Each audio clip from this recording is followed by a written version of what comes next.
Welcome back to Hard Knock News. I am C, and today we're covering the latest in the intensifying legal battle between Jay-Z and Houston-based attorney Tony Buzbee. Jay-Z has not only filed a motion to dismiss the lawsuit accusing him and Sean Diddy Combs of sexual assault, but is now seeking sanctions against Buzbee for what his team describes as baseless allegations and insufficient investigation. Let's dive into the details.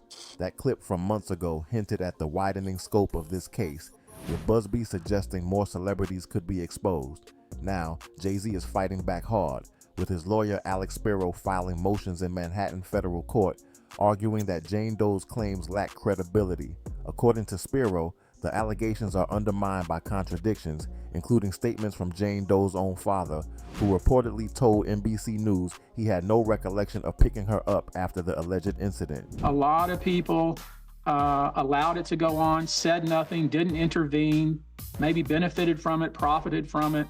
All of these individuals and entities, in my view, have exposure here. Beyond seeking dismissal, Jay-Z's team has requested U.S. District Judge Annalisa Torres impose financial sanctions on Buzbee, including covering Jay-Z's legal expenses. Spiro has described the lawsuit as not just baseless, but an abuse of the legal process. As that TikTok attorney explained, the inconsistencies in Jane Doe's claims and the lack of substantial evidence make this case difficult to prove. Even NBC News reportedly questioned the allegations, casting further doubt on the case's foundation. It's clear that Jay-Z's legal team is vetting this case heavily, and they're pushing back hard against Buzbee's approach. Note, so I am an attorney. One of the areas of law that I have the most experience in is working with SA victims. Based off what they put in these court documents in the interview we saw, can they prove by a preponderance of the evidence in court that this happened?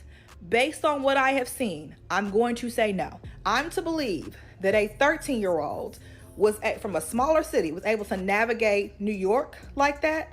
That just feels weird to me, and it's hard for me to imagine. NBC calls her dad. Hey, do you remember the situation? He says, I don't remember ever picking her up from an incident like that. He's like, I feel like I remember that. I don't remember that.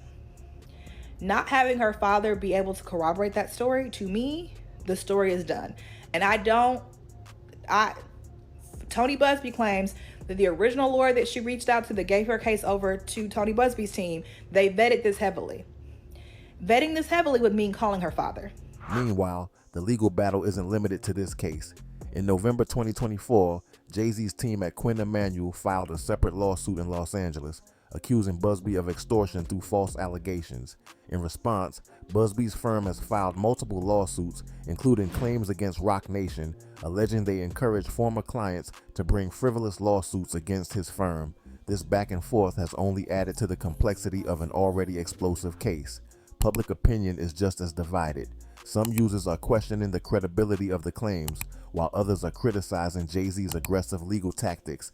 These reactions highlight how polarizing this case has become, with both sides facing scrutiny.